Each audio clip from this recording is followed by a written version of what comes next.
عارف لما تكون في عزومه كبيره كل الناس بتتكلم عادي، فجاه حد يجي يقول لك وانت ايه رايك؟ في اللحظه دي بتحس ان قلبك بيدق بسرعه وكل الكلام اللي في دماغك بتتلج وما بتعرفش تقول كلمتين على بعض. الرهاب الاجتماعي.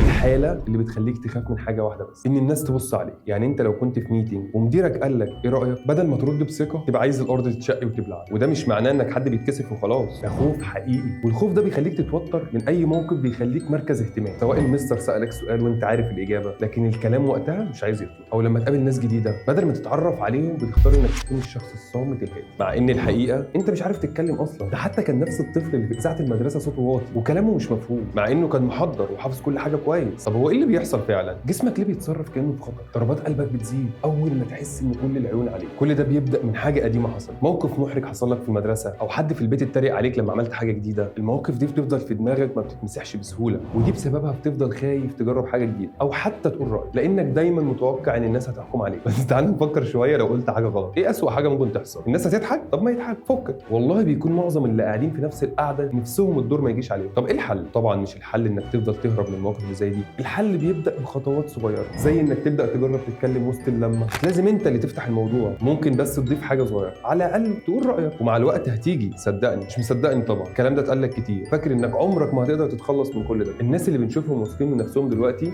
زي كده وفي التلفزيون كمان كان عندهم نفس المشكله دي. عندك احمد حلمي مثلا، كان عنده رهاب اجتماعي وهو صغير. حلمي قال انه كان بيتوتر جدا لما كان بيتكلم قدام الناس، لدرجه انه كان بيحس انه هيفشل حتى لو حاول والناس كلها هتتريق عليه. طب والنهارده الراجل بيقف قدام الاف الناس بيضحكهم كمان. تعرف رايا ابو راشد المذيعه اللي بتعمل انترفيوز مع مشاهير العالم على MBC؟ رايا نفسها في انترفيو قالت ان هي كانت زمان بتتلجلج لما بتتكلم قدام الناس، وانها كانت بتعاني من الرهاب الاجتماعي، ودلوقتي بتشوفها تتكلم قدام الملايين كانها في قاعده مع اصحابها عادي. صراحه لو الرهاب الاجتماعي كان هو اللي بيكسب كنت هتلاقيني في كل ميتنج مستخبي تحت الترابيزه. بس ايه اسوأ حاجه ممكن تحصل؟ لو حسيت ان الدنيا زنقتك اهبد وانت مرتاح، ما كلها بتهبد وانت نفسك ما بتاخدش بالك من ثقتهم في نفسهم، حتى هم بيهبدوا. حاول تتكلم وتقول اللي جواك، سكوتك بيضيع عليك فرص كتير. وانت لو وقعت في موقف زي ده قدام الناس هتعمل ايه؟ هتواجه؟ مش يمكن اطلع بعرف اتكلم؟ ولا هتعمل نفسك مش شايفهم تسيب المكان وتقوم تمشي؟